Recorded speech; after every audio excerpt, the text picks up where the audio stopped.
right, we're seeing the numbers, it sort of seems to have stopped increasing at the pace that it was there a moment ago. So in the interest of taking advantage of every second that we've got together, I think we'll get started. So first I want to really warmly welcome you to this webinar. My name is Serena Hopkins, and I'm the Executive Director of the Canadian Career Development Foundation.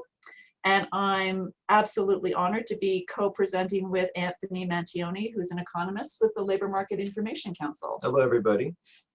So we're not going to say too much about us because we've got other things that we want to say, but if you're keen to find out more about us or our organizations, obviously we'd be happy to chat about that offline or later on during the questions and answer period.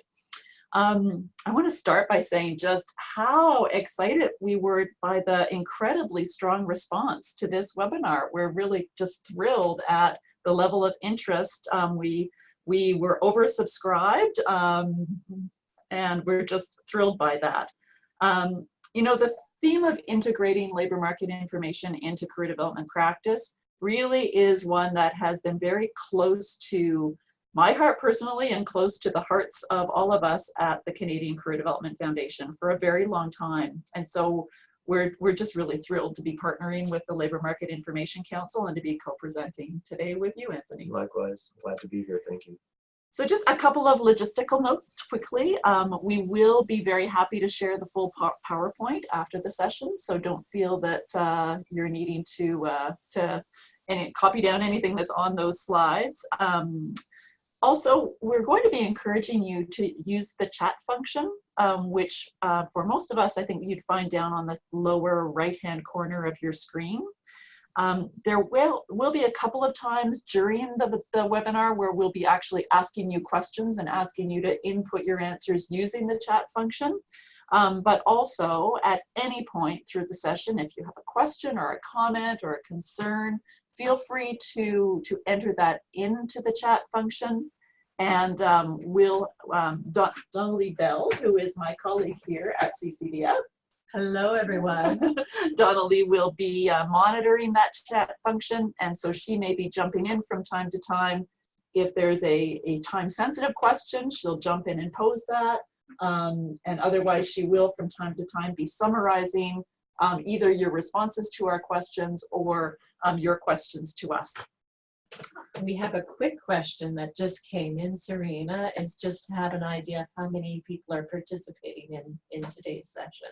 I think we have 60 people so far. And I think that, and we'll keep you posted if there's any latecomers. Okay, so we can move to the next slide. So maybe just in terms of the chat function, maybe we can test it out a little bit. We did recognize a number of names of people who had registered, but also there's some that aren't familiar to us. So if you would take a moment and just let us know, what's your work setting? What kind of a organization do you work in? Are you working with students in a post-secondary setting, or are you in a public school? Are you in a community-based setting, or maybe in more of a corporate setting? Just having a sense of the kinds of places where you work would be really useful. So if you wanted to take a moment and just enter that in the chat function, that would be really helpful to us. So as I said earlier, strengthening the impact of LMI has been a focus for CCDF, both in terms of the research that we conduct and in terms of the training that we deliver for a very long time. When you think about it, there's been enormous investments in the creation of LMI, and a fair bit of our research has been focused on exploring what's the real impact of that LMI in informing career decisions, and what makes LMI work better. And specifically, we have a particular interest in enhancing the vital role that the career development field of professionals plays as intermediaries with LMI. So LMIC has also been digging into what's working well and what's sort of challenging when it comes to both accessing and applying LMI. And so today, as part of our month-long celebration of Canada Career Month, woohoo! thought we'd pool our perspectives and draw on yours as well to really open up a dialogue on using LMI in career development practice. And so if we can go to the next slide. Can I do that from here? Okay. So today we hope to first shine a spotlight on the importance of LMI. Why is using LMI important in the career development context? Anthony is going to be sharing some results of public opinion research that LMIC has been conducting recently with a wide range of stakeholders, but particularly focusing on some of the qualitative research results that have come from the public opinion research with students, as well as survey data that's been collected from our own field, the career development field. Anthony, you'll also be highlighting some of your top picks for LMI tools.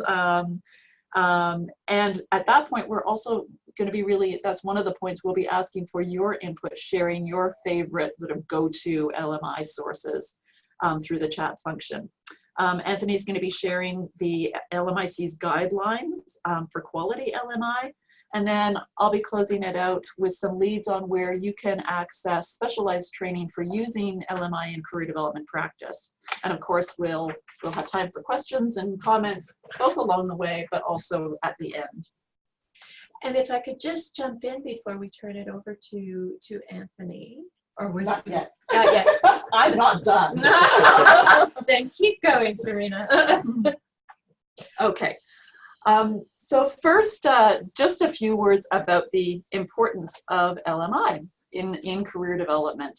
You know, in the context of helping people to navigate learning, work, and that transitions between, there's no question that obviously we're helping people to explore inward, to understand what are my interests, what are my values and my strengths, what's important to me in terms of the kind of work I do, but also vital to informing career decisions and actions is exploring outward, really understanding what is my structure of opportunity, what's going on in the world of work around me, what are the opportunities for me in my own community, and what are the implications of some of the choices that I make in terms of working conditions and availability and wage and all of those factors that are implied in an informed decision. Now, you know from your own practice, think about those that you serve, whether they're students or adults in the community, how different their LMI needs might be depending on where they are in their own career development journey. So think about somebody who comes to you that has real challenges around actual readiness issues. They may be struggling with housing or childcare or transportation or mental health or addictions issues. The LMI that they need is, what are the support services that are available to me in my community to help address those?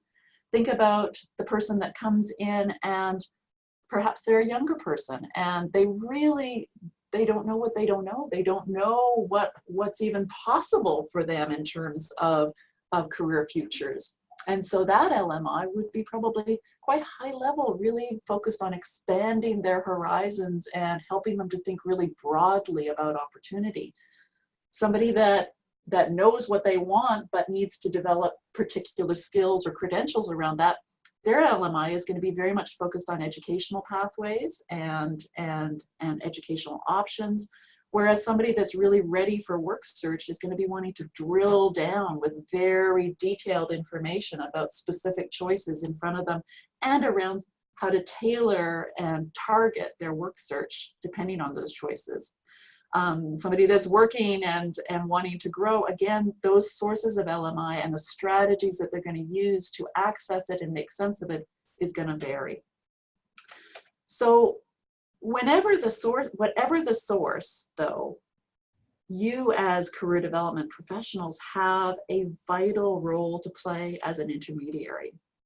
So I'm just going to highlight a few of the reasons why I believe that intermediary role is so important, and you'll be able to add all kinds of others. The first for me is that, I said earlier, we don't know what we don't know. Often what we find is it's a struggle to articulate exactly why you want LMI. What's the question that you're trying to answer? You know, we don't need information just for its own sake. And we certainly know that sitting somebody down in front of a computer without a clear question in mind and without some coaching can just take them into a rabbit hole that doesn't help anyone. So part of the role that I think we as a field play is helping people to get clear on what are the questions that they're trying to answer through LMI. How will LMI actually support them in their broader career development process? And why do you want information to inform that? I think secondly, because there is so much LMI out there, there's a real role around helping people to navigate and curate that information and zero in on the specific sources of LMI that will answer their unique questions. You know, it doesn't take long to get lost in the mountain of LMI. And in those cases, it can actually do more harm than good. And so how do we help people to really zero in on sources that are going to be relevant and appropriate to their specific needs? I think the third area is around coaching people to be savvy consumers. There is, you know, as in anything that we find out there in terms of information, there's disparate quality and there's disparate relevance. You know, a piece of labor market information may be of the highest quality. It may be credible, it may be statistically sound, but it may have absolutely no relevance to you. And so I think there is a coaching around how do you assess not only the credibility of it, its timeliness, its reliability, its validity, but also its relevance to you and your unique needs. Fourth, I think that our field has a really important role in helping people to make personal sense of that information, taking LMI from the numbers and the words into something that's actually meaningful to me, really helping people to see the so what in the information that they find. And then finally, actually doing something with the information, right? It's integrating it into the broader career development process that you're working on together. You know, what does what I've learned from this labor market information say about me? What does it say about opportunities for me? And what does it say about my next steps? I think people often do need some help in answering those questions as well.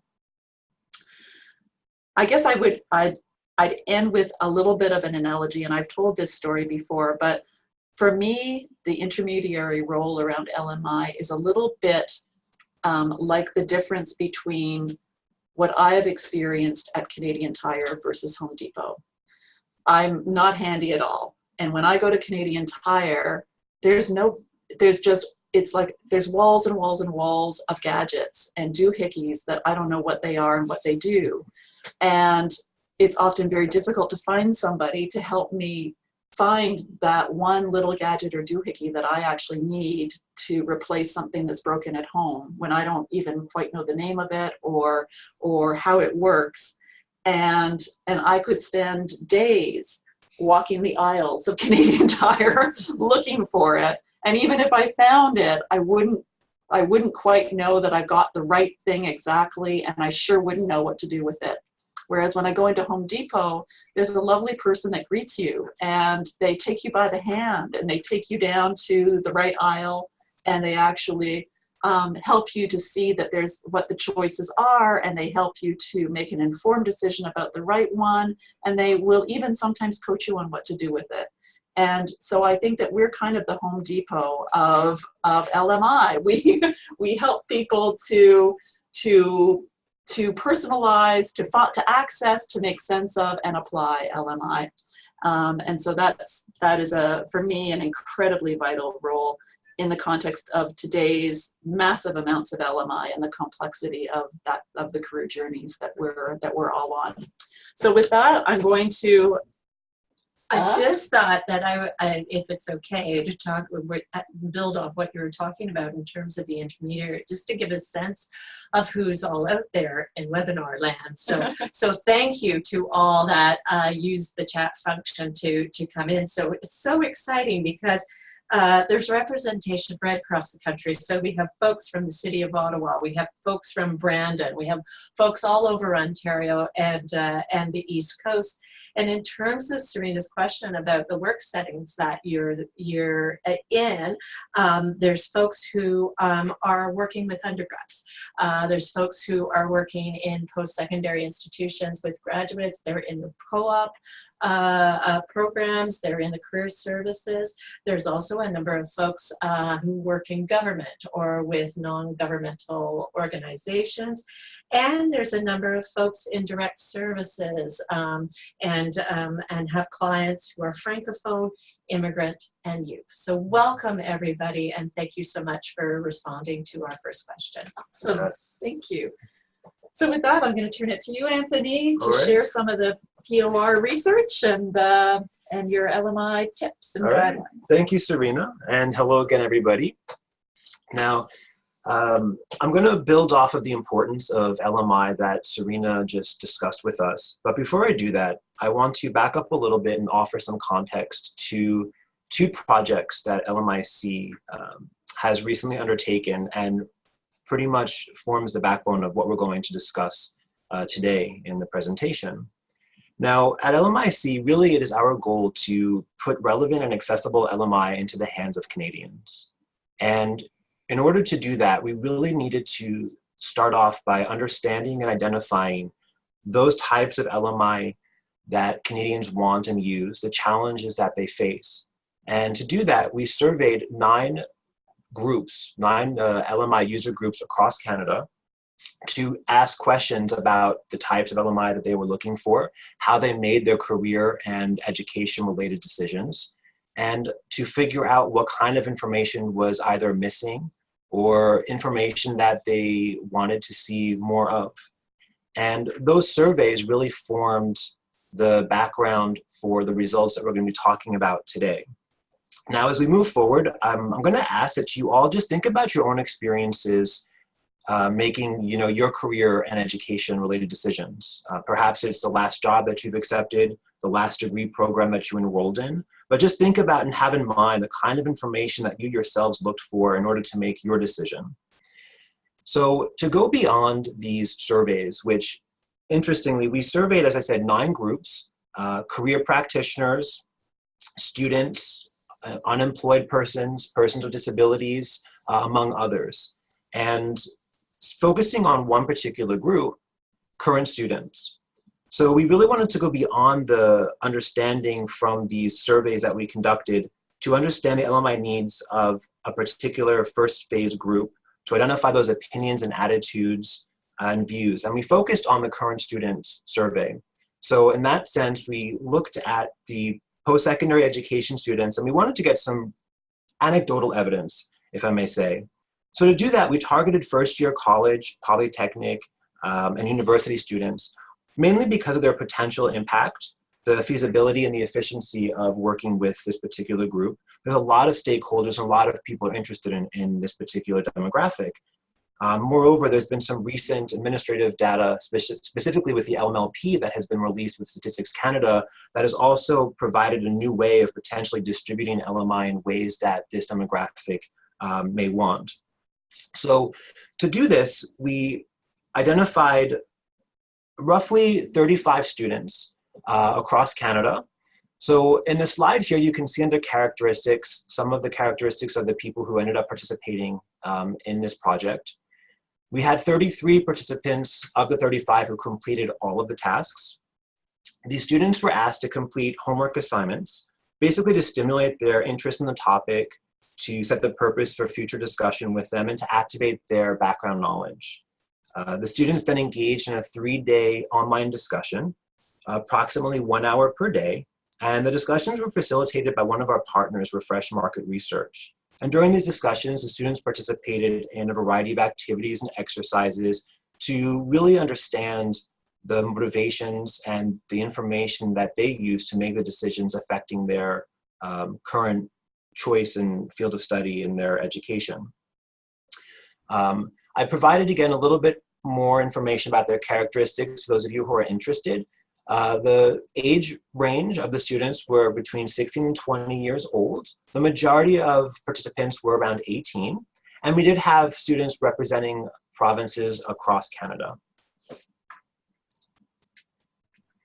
All right, so with that in mind, we learned some very interesting things about the way that they felt and they approached making decisions regarding their career. And the overwhelming sense that we got, which is, again, is not necessarily novel in and of itself, okay, but as you were saying, Serena, making decisions about your career is difficult, it's complex, and for a lot of these students, it's very daunting as well, okay? For those of you who work directly with students, as we move through, feel free to share in the comment sections too, whether this resonates with your experience and the clients that you work with, or even if you have a completely different experience, please share that in the comments. We'd love to hear it as well. And for those of you who may not work directly with students, it would be great to also hear if some of these results resonate with the clients that you do work with and serve. So one of the things that really struck out to us was the lack of ability to navigate and find relevant labor market information among this group. The information oftentimes that what we heard in terms of the complaint was that it was inadequate, it was outdated. The information was not contextualized or user-friendly, and this really inhibited the students from making sense of the information and using the information to inform their decisions. Difficulty evaluating the credibility of the information was another complaint that was raised during these discussions with the students. Time frames being inconsistent, timeliness, again, was something that kind of came up multiple times. Students, when we asked them about what information they were looking for in terms of how they decided on a career or a field of study, they often shared goals of making a positive difference in the world and connecting passions with their careers being an essential component to that decision-making process.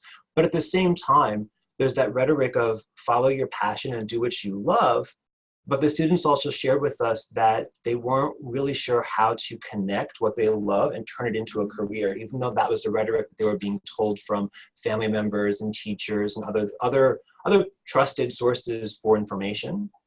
And overwhelmingly, again, a lot of this information led to a lot of anxiety and stress. And that was something that I think really stuck out to us as well, was this emotional component to the decision-making process. And a lot of students expressed that there was a fear of making a mistake, a fear that whatever choice they decided upon was irreversible. And this in itself really caused a lot of the anxiety that they were feeling. And this idea that for many of them, the decision they make is unable to be changed, really led into how they form their decisions.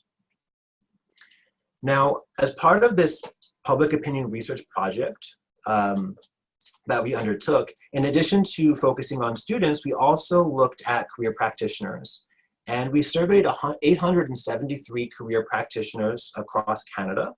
And our goal was to get a better understanding of how they use labor market information in their practice. And this ties into students, right? I mean, oftentimes we think that given the difficulty that students have making these decisions regarding their careers, that they have trusted resources to go to help them, to guide them in terms of aligning their interests, their personality, aligning their career goals, and then choosing the best path to reach those goals, right? Because as we know, they're having difficulty in making sense of the information themselves, and they find it overwhelming. So in asking career practitioners themselves, well, how do you find information? And what kind of challenges do you face when you're looking for labor market information to support your clients, whether they be students in a variety of settings, or perhaps, older people going back to work, change of careers, people who are laid off and needing to find a new career, for example, may be in the same boat and may have very similar challenges. So in that context, we learned that 95%, so pretty much almost all career practitioners share with us that they incorporate LMI into the services that they provide for their clients to some extent. Now that being said, we did find that only 60% said that they found LMI easy to understand. So that really leaves 40% of those people who are helping students. They themselves say that, you know, labor market information in its current form is not necessarily easily digestible, right? Even for those who are seen as helping others. Now, as much as that's the case, we still need to incorporate and integrate LMI into practice. And that is something that, again, we overwhelmingly found that all of the career practitioners who we surveyed, nearly everyone integrates it into their practice. And around 90% of those do so to answer specific questions. So that was another interesting finding from our survey, was the fact that career counselors and career professionals were saying that a lot of times the clients they were working with already had some idea of the information they wanted to find, but they didn't know how to use it, how to find it, how to make sense of it. And really that's what they were looking for help with, okay? So we'll go ahead and move on to the next one here. Another question that we asked career practitioners to share with us is the types of LMI that they commonly look for to support their clients. And here we can see that the number one type of LMI that was most frequently selected was skill requirements, and the number two being certification or education requirements. So almost everybody is saying that looking for skills to support their clients is something that they frequently do in terms of their practice, and sharing this information with us. Salaries and wages here, the top, the third. And now if you're familiar with any of our other surveys, these top three actually align very well with the same types of LMI that Canadians across the different groups are also looking for. So again, as a reminder, the unemployed persons survey that we conducted, the employed persons, persons with disabilities, we talked to employers, we talked to parents, we talked to recent immigrants. Again, skill requirements and salaries and wages were among the most frequently sought types of LMI among all groups, okay? So again, this kind of aligns with that idea that Canadians or the clients coming to career development practitioners for assistance have some sort of idea of what they're looking for, but they need help, right? Help to access it, help to understand and make sense of it. Another thing that we abstracted from this data was that not all labor market information is created equally. We asked about the features of LMI that are most important to supporting clients. And nearly all career practitioners surveyed said that timeliness was something that they really looked for in terms of quality LMI that was up to date. Second to that, user-friendly was something that everyone said that was a fairly important characteristic of LMI. 80% selected trustworthiness, and 78% said that having publicly available or free LMI was another important quality of LMI in terms of using it to support their clients, okay? And just one note to clarify, these percentages here, they come from respondents were allowed to choose multiple things, right? So the 90% here is up to date, is 90% of the survey respondents selected being up to date as one of the features of LMI supporting. So respondents could choose more than one, just to kind of provide some context with the numbers themselves, okay? All right, so now that being said, where do we go for LMI? 54% of the career practitioners indicated that finding LMI was difficult. So we're going to provide some resources that are popular choices among career practitioners that we talked with. But in the comment section, I would like to invite all of you, after we've gone through these resources, to share with us all of the resources or your go-to places for looking for LMI when you support your clients. And as Serena mentioned, we're going to be sharing these slides with you at the end of the presentation. And we're going to compile the list that you share with us for resources. And this way we'll be able to distribute that to everyone who participated today. and we'll be able to share the resources that we have. So one of the sources that we find that a lot of professionals turn to is really a suite of tools and resources provided by Employment and Social Development Canada, okay? So what you have here on this slide is the essential skills framework, all right? So for those of you who may be aware, or those of you who may not, ESDC offers essential skills, non-essential skill profiles, or excuse me, some skill profiles on occupations. And we have some links here to how you can incorporate the essential skills to support students and actually any clients looking for labor market information. There's a host of videos and webinars available on the ESDC website.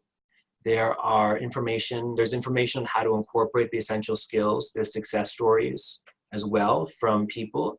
There's even assessment tools, right? So your clients can take these tools to identify areas specific to the essential skills where they're either maybe lacking.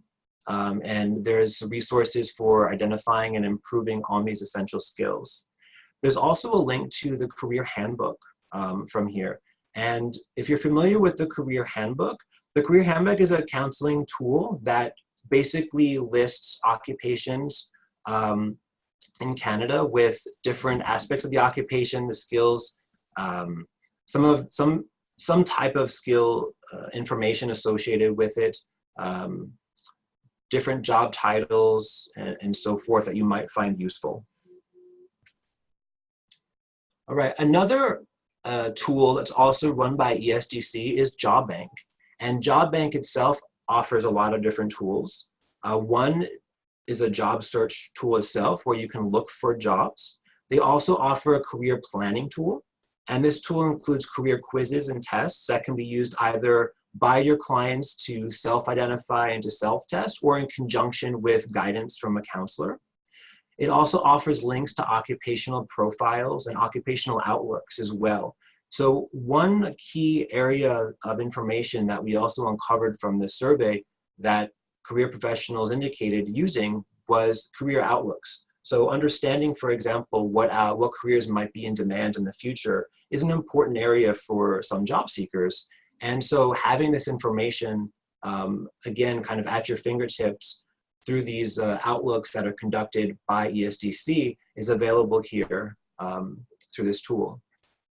Another tool that we've provided is Transitions Canada Coalition. So this is a forthcoming tool that's currently under construction, but it's an online platform that it's geared to youth between 15 and 29 years of age, and it's helping navigate the transition from school to work. All right, so this is a tool that you might want to look around and see. Again, it could potentially be something that would be very useful for your practice. Now, the last tool that we're going to discuss is ONET. And this I say for last because ONET is not strictly a Canadian tool. However, it is a tool that a lot of career practitioners and professionals in Canada use because it has a lot of different resources. So what I've done here was provide you with some of the links to the main resources from the ONET system. Now, ONET is a US system, as I said. They offer the career exploration training and tools for students, for businesses, and there's even tools specific to career practitioners, okay? So again, here, I'm not gonna go too much in detail with these resources, but I wanted to provide it for you as a possible search. You can look through it and see if there's anything here that might help you in your practice. All right. And so the last thing that I want to talk about today is to address a little bit this idea of LMI quality. So one of the concerns that emerged from our survey was this question of how do I evaluate what is good LMI, okay? This was something that both the career practitioners mentioned in the survey that we undertook, and as well for the students in the first project that we were looking at as well, was there's a lot of information out there, but how do I judge the information? Is it reliable? Is it accurate? And to that end, LMIC has been working to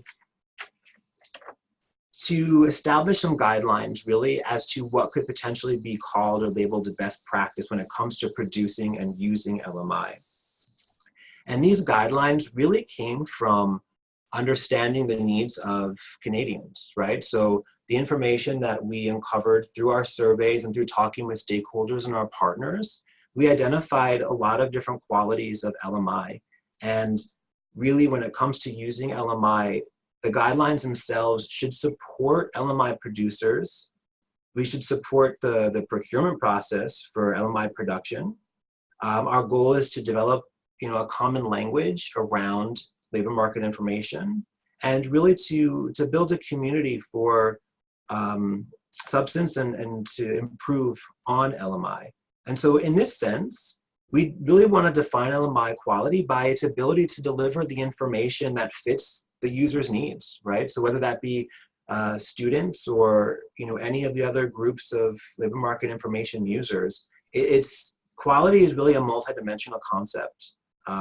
It has to embrace the relevance of information to the specific user's needs, and then the information such as accuracy, timeliness, accessibility, interpretability, coherence. Okay, we have some other attributes there, information that's statistically sound, for example, information that's meaningful, openness and transparency is another key aspect, right?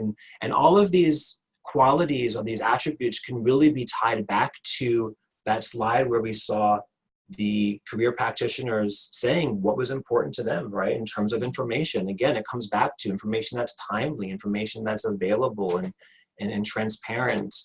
And again, all of this it feeds into what Serena was talking to us about, the importance of LMI and making those career-related and education decisions. So with that, I'm going to turn it back over to Serena and learn a little bit about the career development options for training that are currently underway. Great. I'm just going to let Donna Lee jump in with some feedback. Excellent. Well, actually, it's a request. I know that folks out there are using some amazing tools. So, would love just to encourage, and as a bit of a carrot to doing so, we would love to share that back out with you as we gather this. So if there's tools that that Anthony hadn't mentioned that you use, that you love, please let us know through the chat, and we'll compile that list and put it out to you along with the PowerPoint. And also, just we had a question come in about about the recording of this webinar, and yes, it will be made available. It'll be made available on the CCDF site. Great, thanks, Donna Lee.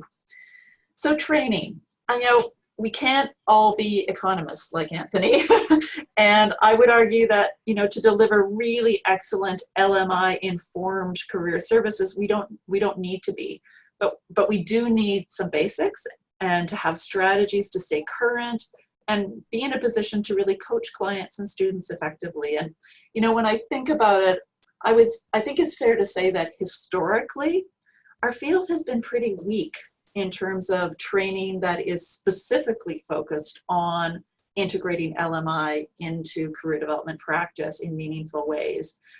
We have tended to focus more on the relational side of the work that we do and perhaps a bit less on the LMI side. But I think that's really, really changing. And so before we come to closure and open the floor to questions and comments and other inputs, I just wanted to draw your attention to a few options that are available to you around training that is specifically focused on LMI. At CCDF, a great deal of the training that we do is tailored specifically to people who are working in the field. So people who are already in the field working. And so because of that, we have recently launched a completely self-paced online training platform. So you can really log in and take training at your own pace according to your own schedule. It's called VOCO.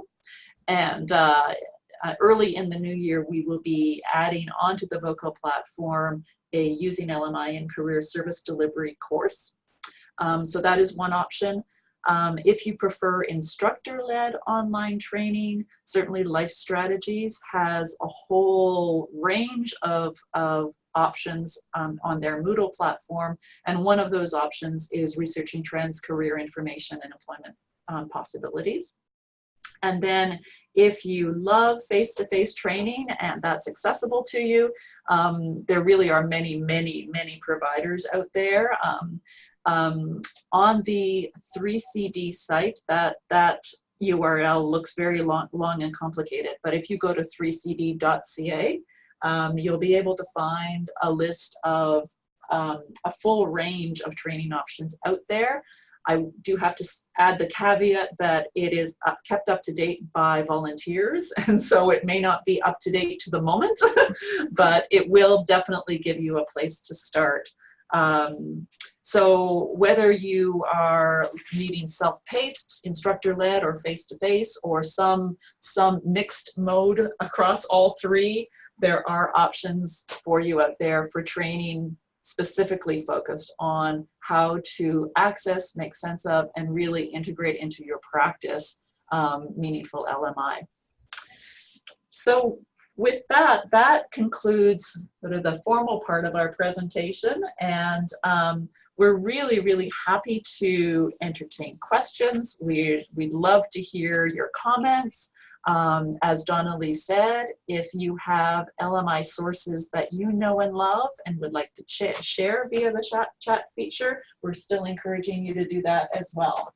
So I'll turn it to Donna Lee, who's been monitoring the chat function, to see if there are some questions or comments that have come in. Yes, and keep the questions coming. Would love, and I know that you have a lot of questions for Anthony and for Serena, so please have them coming in. But one of the early questions that came in was around in terms of the research that LMIC is doing, and was there a particular, when students were using a career and information tool such as My Blueprint that really, you know, from grade 9 to grade 12 really walked them through a career process, was there any kind of distinction? Did they feel less anxious, less stressed about their transitions or using labor market information? That's a great question. Thinking to the students that participated in our qualitative research study, the ones who participated in the online discussion groups, I don't recall anybody actually participating in that particular program.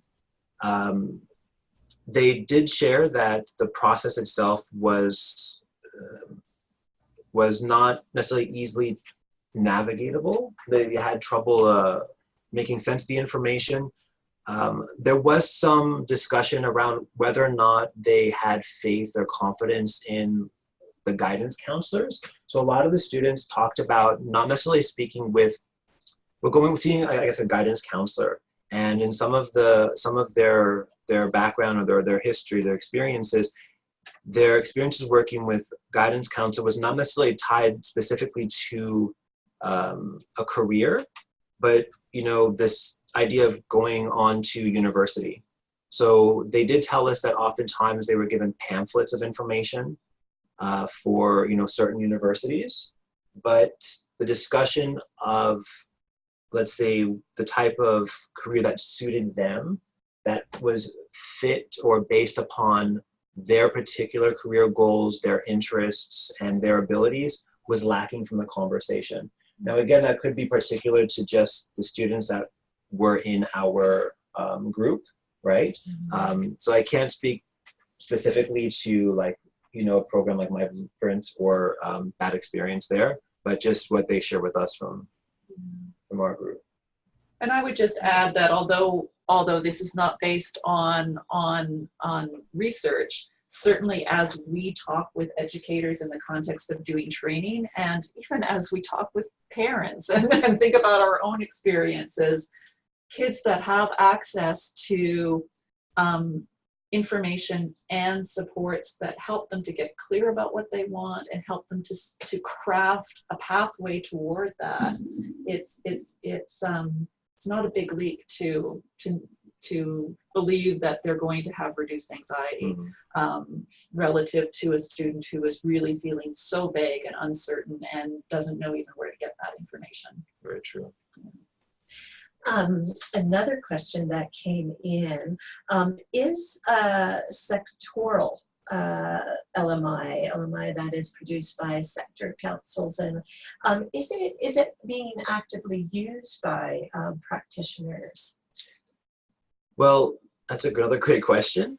I think that sectorally produced LMI, again, it comes down to accessibility and awareness, right? So in terms of like the resources that are available, for example, I find in the discussions that we've had at LMIC that most people are not aware of what is available to them. So for example, some of the resources that we listed here, like ESDC, right? These are, more at the national level, but the provinces themselves and the territories do produce labor market information, and they do offer resources, at the provincial level.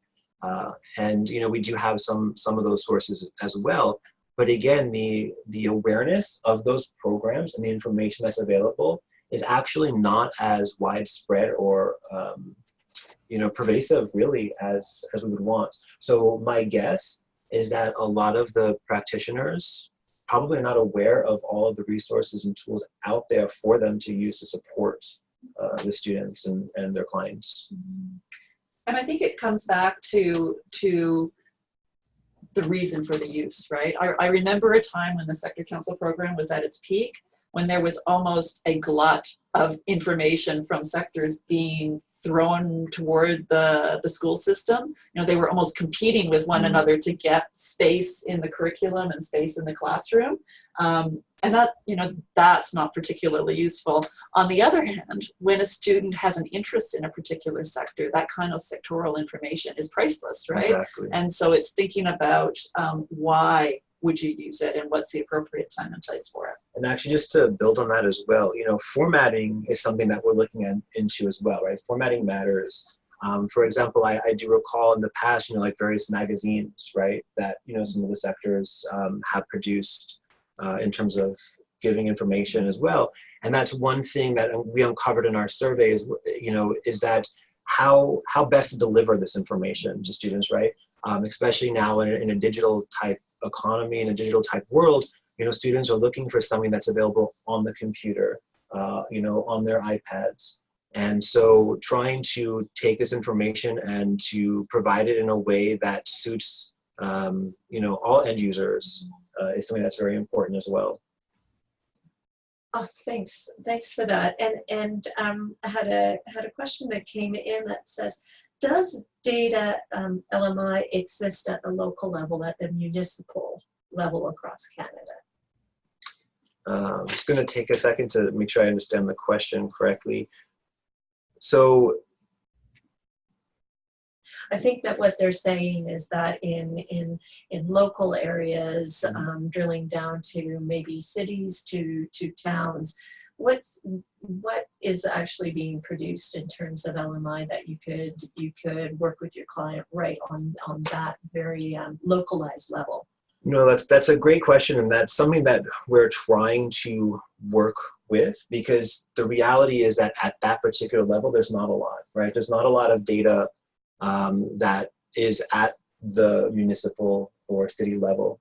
And that's something that LMIC is working with our, governmental partners and our provincial partners to try to establish and to get access to data at that local level and the granularity that people need to make these decisions, right? We recognize that this is a huge limitation and a huge gap in information that is currently available. And so we're taking steps to try to rectify that and to provide that information.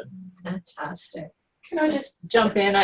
Because I think that when we think of LMI, we very often immediately leap to formal LMI. We think about those formal sources of, that we would go online to find, and we think about its credibility and its, all of those LMI guidelines that you talked about.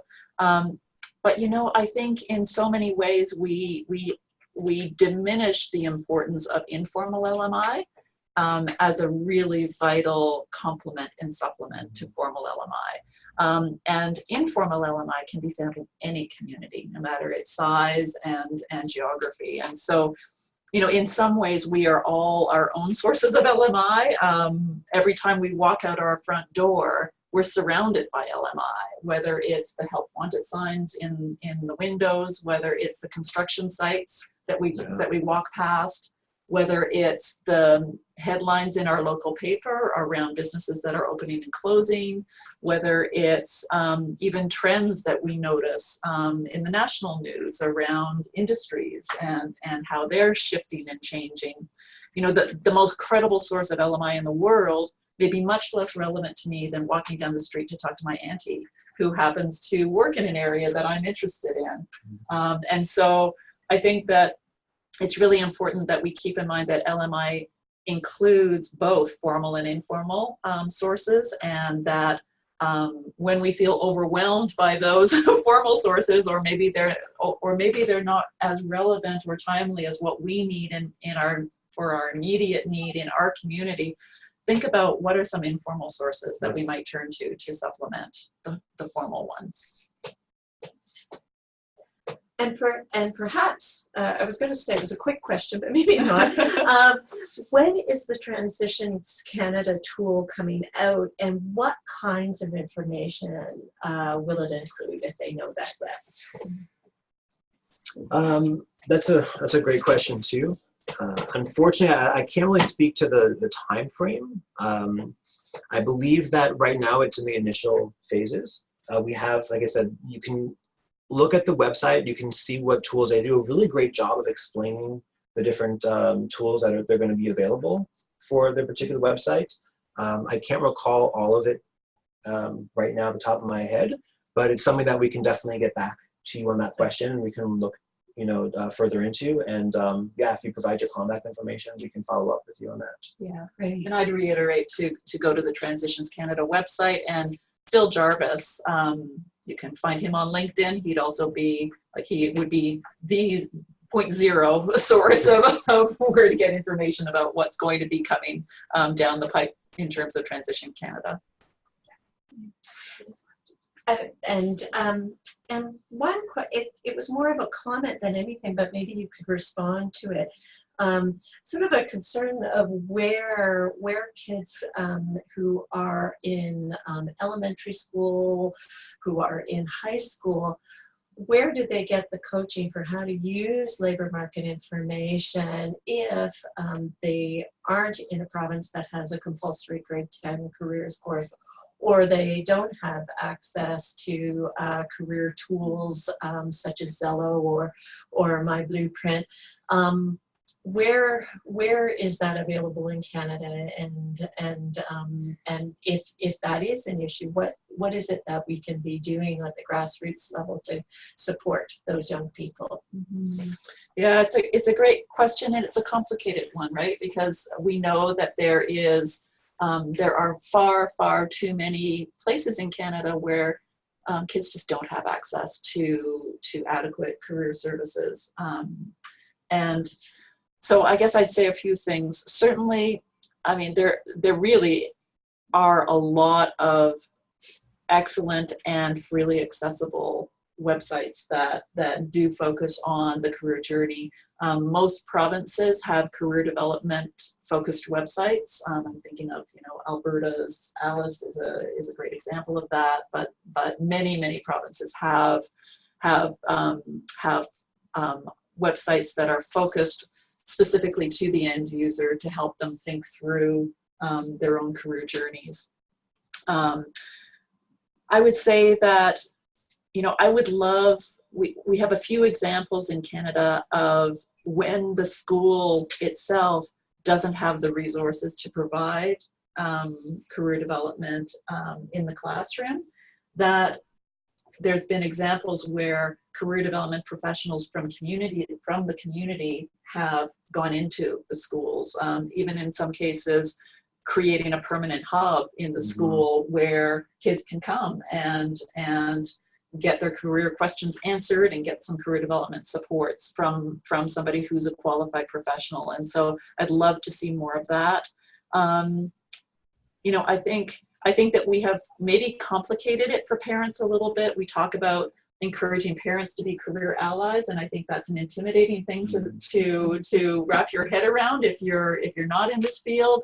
But really, it's just noticing what your kids love to do, what they can't stop themselves from doing, and being interested in that, and helping them to think about, is there anybody in their community that is doing work that relates to those things that they love to do, and could they talk to them? And whether, drawing on your own network of friends and neighbors and colleagues to help your kid to talk to people who are doing work that may be related to something that they're interested in, and to explore stuff that they think they're going to hate, because I think the broader the horizons at those early ages, the better. Right.